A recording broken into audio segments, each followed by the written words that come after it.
Okay, you guys, we are here with Lia McHugh and Angela Sarafyan, right? Yes, yes. Sarafyan. Well, Got it. They have a new film coming out called A House on the Bayou, and that comes out November 19th on EPIX and for digital purchase on Paramount Home Video Entertainment. How are you? good. How are you? You know what, I'm caffeinated. So I am well. I am well. Let's talk about the film, House on the Bayou. This was a very interesting film that had a bunch of echoes to other horror films that I really dug. But yeah, tell me a little bit about the film. Angela, you go ahead. Yeah, do it. Um, it's about a family. It's about a family with all of its kind of intricacies, but we start at the moment where Jessica learns that her husband has been cheating on her. So it's a very kind of life-changing moment. And what she chooses from that moment on is to find a way to reunite the family. She's a real estate agent. She has a job opportunity that takes them out to the bayou. And in that, she finds a chance for them to reconnect. So then we see what happens when they get to this place that they've never been. And things kind of take on their course. Unexpected guest And shows up. yeah, Leah, you have I loved, well, yeah, I loved the both of your parts. The chemistry was great, but I loved Leah's part in particular. Can you tell me about little Anna? Well, Anna is a typical sort of younger teenager. She's very insecure and not very sure of herself. And she's very, I think, vulnerable to being taken advantage of. I think she's very innocent when the film begins. And a lot of her motivation comes from really wanting like love and to feel that love and attention. And she loves her parents, but because they're sort of focused on each other at this point, she is not feeling it as much. And it's I think this is sort of an underlying thing that I sort of discovered about her character. And as the film goes on, she's so drawn in by that love by or what she thinks is love by Isaac. And sort of at the end of the film, I think she figures a little bit like about herself and I think like grows up. Hmm.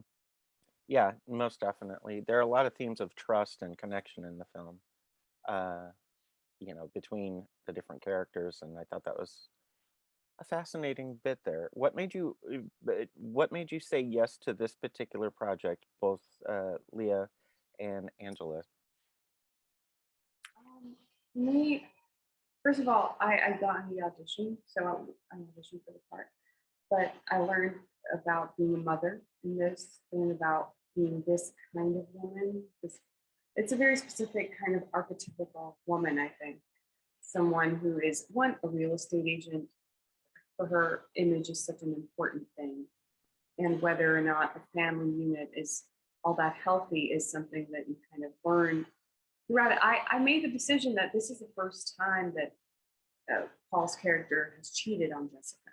So it wasn't, he hadn't done this before. You could assume if she's the kind of woman who has a husband that's cheated on her a million times, then that's a very different character. But I think this is the first kind of time that she's experiencing this with him.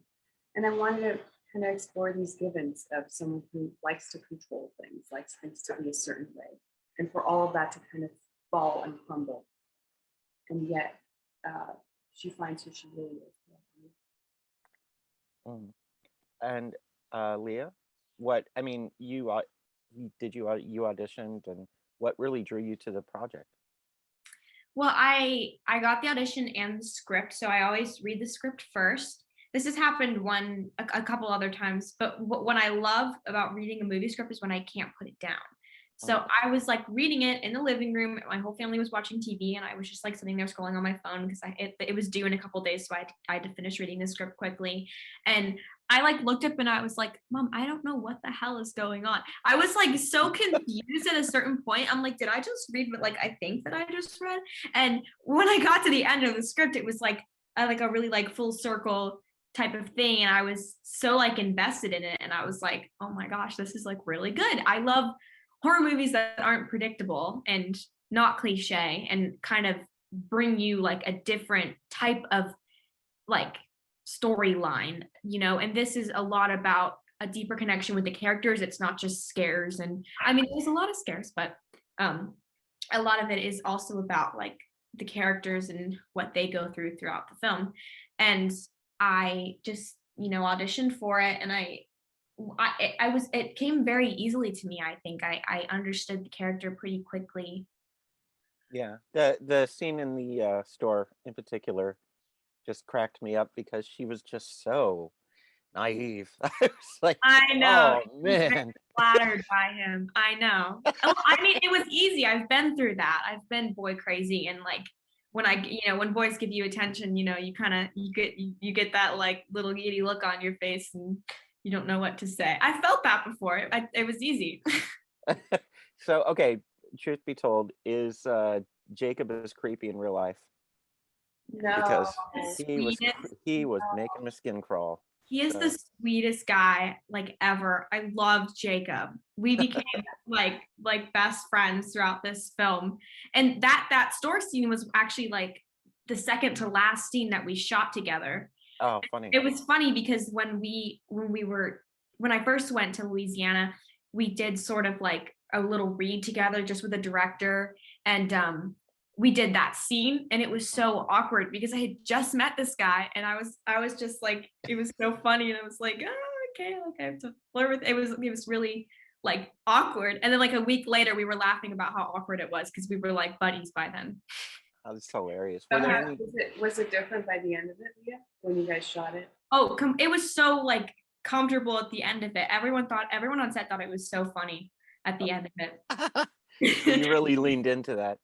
Oh yeah. Were there, aside from that scene, were there any scenes for either of you that really were challenging or noteworthy to film? I think the scene that we did, that there's sort of like a part of the movie where I'm like extremely like emotional for like a big like point in it.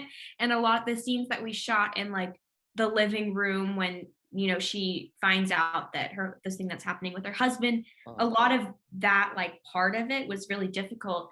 And then at the end of the movie, Angela and I did a scene, and funny enough, it was really easy, even though it was extremely like emotional and sort of draining to both of us. To me at least, it came really easily. And I think that I kind of like slipped into the character really quickly. And I was like, I was, after you do a good take of a scene, you're like, oh my gosh, that was good. Like, it, you can feel it. And like within yourself, when you know that you gave a natural and like performance that was right for the character. And I just felt that during that scene, I felt that we both did that. Which scene? Like, the car scene at the end. Oh, the car scene, yeah. I think it was interesting kind of finding throughout it how I'm going to solve whatever the problem was in the scene at the time. Kind of going, what is the dynamic here? Alex, our director, he's so sweet, and he gave us so much room to kind of explore things. He gave that freedom to us as actors, which is wonderful. So with Leah and I, like, we were living off of each other's energy. Like, I remember the moment on the couch when he tells us, when we find out, we hear the record player. Oh, is this? But anyway, there's a moment, and I just remember, like, she and I became such a team. So it's like a well-oiled machine. After a while, you're kind of in it, and things just start to appear, kind of like, whoa, and this is happening, that's happening. Yeah, it was cool. Yeah, I was going to ask you about that. How was it working with Alex?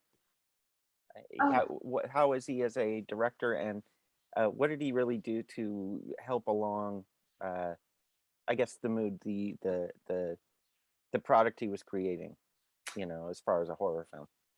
Yeah, he was he was very like into it, and I think he was very excited for all of us to be there. I think he like loved everyone who he cast, and he was like really excited to just work with all of us. And I think that he sort of had a bit of trust in us, and he let us explore our characters and understand them, because when like the actors really understand their characters, they sort of are able to be like to know what decisions they would make. If you truly understand your character, you should be able to predict like some of their actions and things like that. So I think he knew like how much we all really like cared about it. And so we had a bit of freedom almost to kind of really get into the characters. And I think that really came through because a lot of our performances were just so like raw and natural. Mm-hmm. He was really open to interpretation as well. So for example, it's like working with an artist. You'll do one thing, and then all of a sudden this idea might come. It's like, oh, that's really cool. Yeah, let's try that. And that's an interesting approach. Just do this. And I really found that to be exciting because there was so much freedom in this way where it didn't have to stick to what was written. Because I think art is not about right or wrong. It's about expansion. It's about making more space. And so Yeah, it's about exploration and finding the truth. And yeah, definitely. I love that about him. You know, even in takes, you know, we would try it this way, try it that way, we just keep rolling. And sometimes it's exhausting, you know, when you're like Lia's had so much emotional stuff to do. But so we found the space, you know, to do all those things. That's a gift, definitely, for, you know, a set to be able to do that. So my last question, are you guys horror people? And if you are, then what other films are very similar to this one? How would you pitch it to other horror fans?